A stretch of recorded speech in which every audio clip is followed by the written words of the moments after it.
The Only Watermelon. Story by Andrew Frinkle. Mary and her sister Mina were very poor.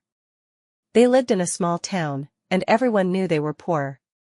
Most people felt sorry for them, but it wasn't their responsibility to help the two girls. The summer was hot and they didn't have air conditioning. All they had was an old fan that overheated if it was plugged in for more than 15 minutes. They didn't even have cold water. Next door, there was a watermelon farm. It was early in the summer, and there hadn't been much rain. So, there was only one watermelon growing in the field. The watermelon was big and fat, getting fatter and riper every day. The farmer checked the melon every day. He was really looking forward to eating the first one of the season. Every day on the way to school, Mary looked at the watermelon and thought how cool and refreshing it would be to eat it. The summer was so hot after all. One day, Mary came home and the watermelon was sitting on their table, already cut open. Her sister Mina was already eating it. Sweet watermelon juice was running down her chin and she had the biggest smile on her face. Mary and Mina ate as much watermelon as they could. They stuffed themselves until their bellies were full. Their refrigerator didn't work though, so they had to throw out the rest, or flies would get it. When the farmer checked his field that day, he became very angry. He had a good idea who had taken his watermelon. The farmer marched over to yell at the two girls for stealing his watermelon. When he banged on their front door, Mary, the younger sister, came to the door. "Yes, sir?" she asked innocently, but she looked guilty. She even had a watermelon seed stuck to her cheek. The farmer opened his mouth to yell, but he couldn't help but see how poor the two girls were. He saw the inside of their house and shook his head. He couldn't be angry at them. "I just wanted you to know I found a few more watermelons starting to ripen. I'll bring one over when it's ready."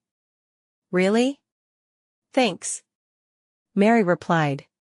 She looked so excited that the farmer felt good, even if his only watermelon had been stolen. At least Mary and Mina never stole from him again, because he always shared. Catching Bugs. Story by Andrew Frinkle. Billy loved bugs. If it had 6 legs, he loved it. Billy liked butterflies. Billy liked beetles. Billy liked flies. Billy liked ants. He loved to look at them. He loved to read about them. He loved to catch them. Today he was looking for butterflies. He had a net.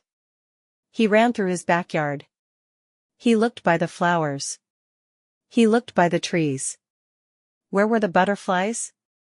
Billy looked more. He saw one. He walked over. He got close. It was blue. Its wings flapped, but it did not move. Why didn't it move? He looked closer. The butterfly was caught on a web. A big gray spider sat on the web. The spider was going to eat the butterfly. Billy loved bugs. Spiders had 8 legs. They did not have 6. He only liked bugs with 6 legs. Spiders were not bugs. Billy did not love spiders. Billy wanted to help the butterfly. The spider was hungry, too. He wanted to let the blue butterfly go. The spider would not get his food. That was not good. Billy did not like spiders, but spiders have to eat, too. Billy left the spider alone. He would find his own butterfly to catch. He would not steal the spider's butterfly. Billy used his net. There was one. It was orange and black. Billy ran. He caught it. Billy really liked his new butterfly. First time on an airplane. Story by Andrew Frinkle. It was Amanda's first time on the airplane. She was nervous. Everyone said it was really safe, but it still seemed scary and also exciting. In the airport, Amanda went to the counter with her parents to get her ticket first. A nice lady in a uniform took her bag and weighed it.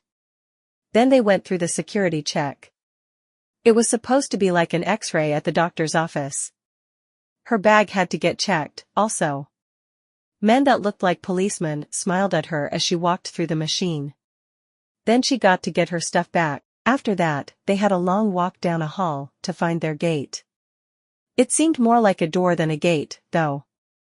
Everywhere there were more gates and people waiting for their turns to ride their planes. She found her gate, but she couldn't sit down to wait. She wanted to look out the window. Wow! How could such a big airplane fly? Her plane looked like it had 50 windows on each side. Its wings were so large that she could have run around and played on them. The front of the airplane where the pilot sat looked like a neat place, too. Finally, they called for her Rose to start boarding. Another lady smiled at her as she walked down a narrow hallway. Then she got on the plane. It was like being on a school bus, but the engines were louder.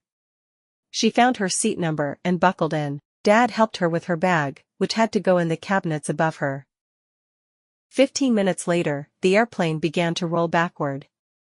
The lady in the front of the airplane explained how to use their seatbelts and swim in case the airplane landed in water.